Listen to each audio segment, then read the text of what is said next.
friends. Welcome back to the Neuro Tribe. I am so grateful to have all of you here. Today, we're going to be talking about different complexities and wiring and how that can affect communication styles in expressing how we feel emotionally and also how we feel physically. It also can affect our processing speeds in communication. So let's start first and foremost with alexithymia. Alexithymia is a trait that a lot of our autistic friends have. And what that means is it's really hard to express and grasp onto the way that we feel. It's like those feelings are fuzzy and they're hard to explain. They're hard to embody, right? There can be other wiring.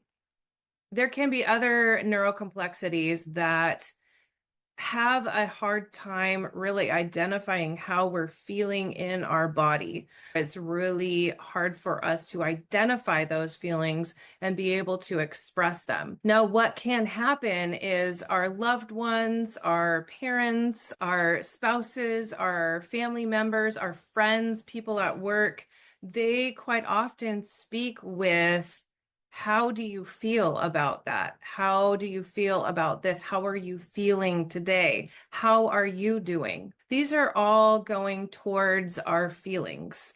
And people that have alexithymia, this can be harder for us to express those feelings sometimes.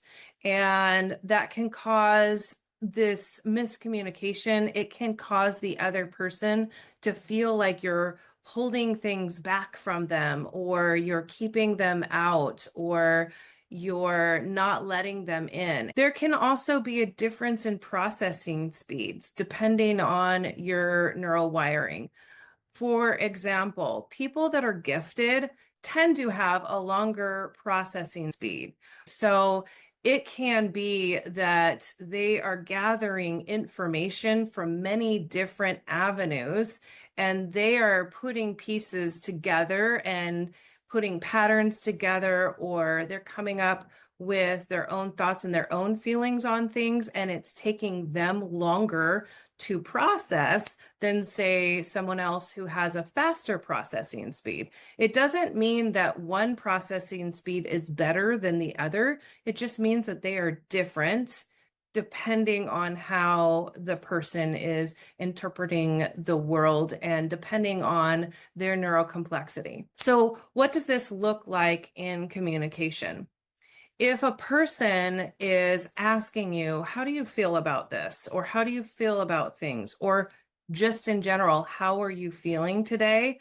And you cannot answer that question, not because you don't want to, but you simply can't answer that question.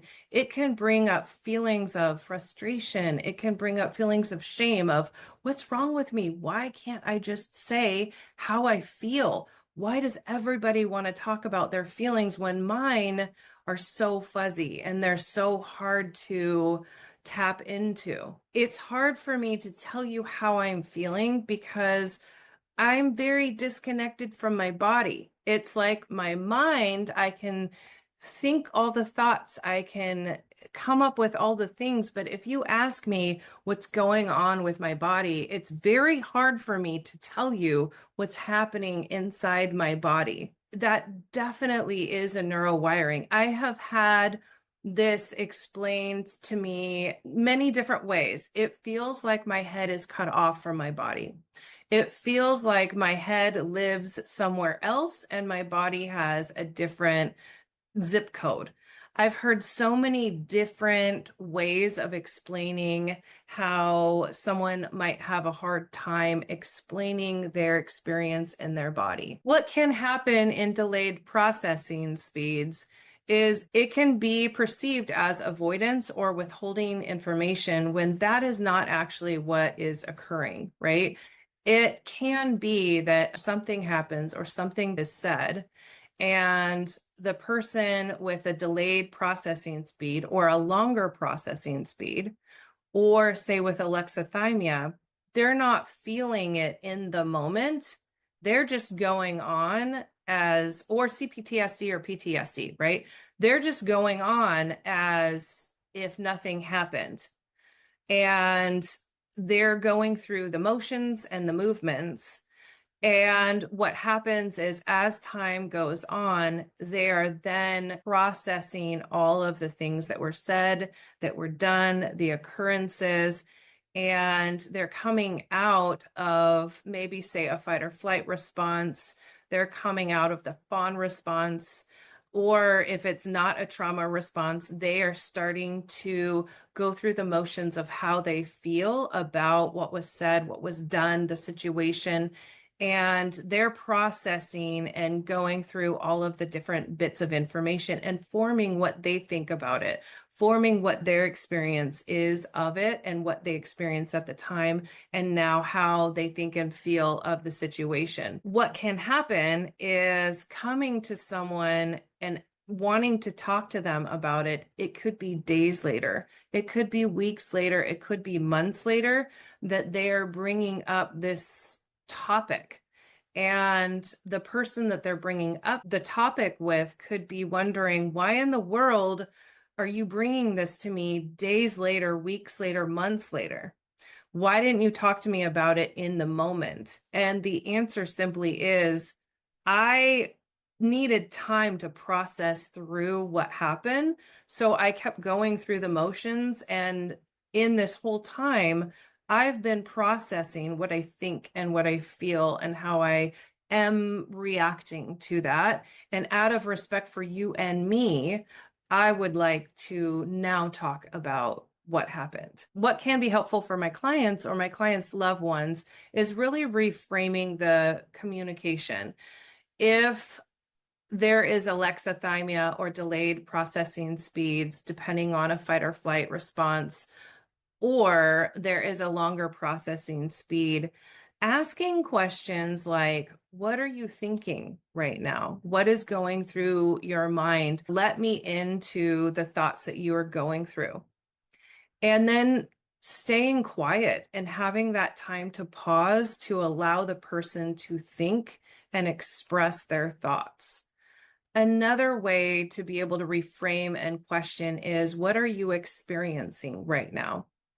And you might get all different kinds of answers of, right now I'm experiencing, my heart is beating fast, my throat is closing up, my head is feeling fuzzy, I'm experiencing nothing, I almost feel numb right now, or I'm experiencing so many thoughts go through my mind that I need to take a moment to slow my thoughts down to be able to talk to you. Or I'm experiencing a lot of thoughts that I would like to write down, and then we can come back and talk about it.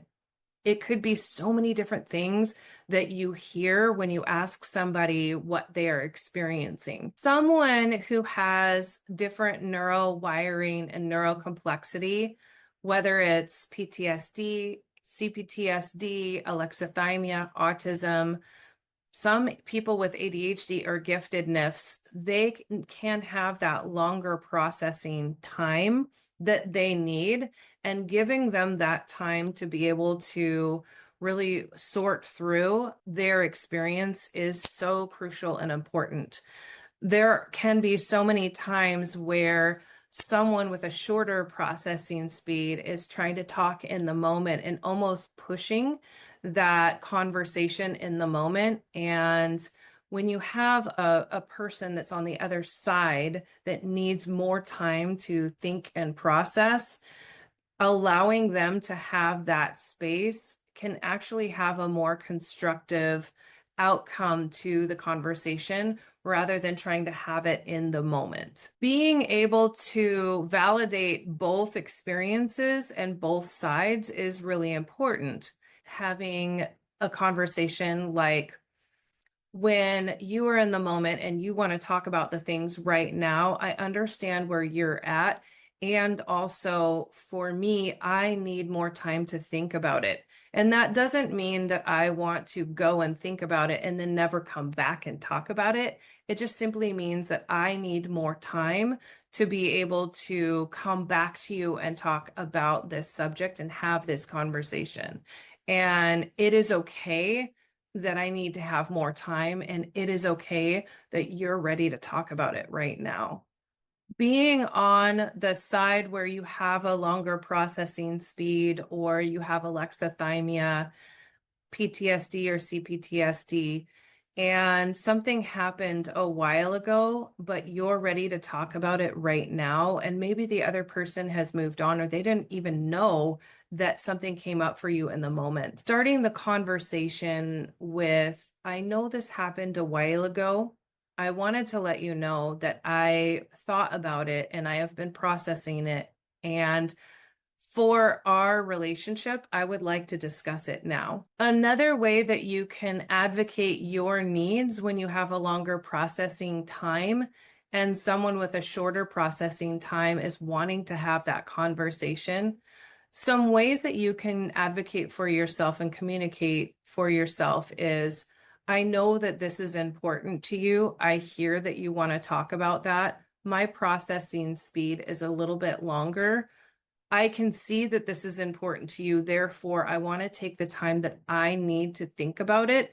I will let you know when I am done processing and I'm ready to discuss this with you. When we allow space for different processing speeds, different traits, and different abilities, we can really create connections that are compassionate, authentic, real, and connected. If this message resonates with you, I invite you to explore some of the other episodes on communication and relationships. I love you all. Have a good day. Take care. Bye-bye.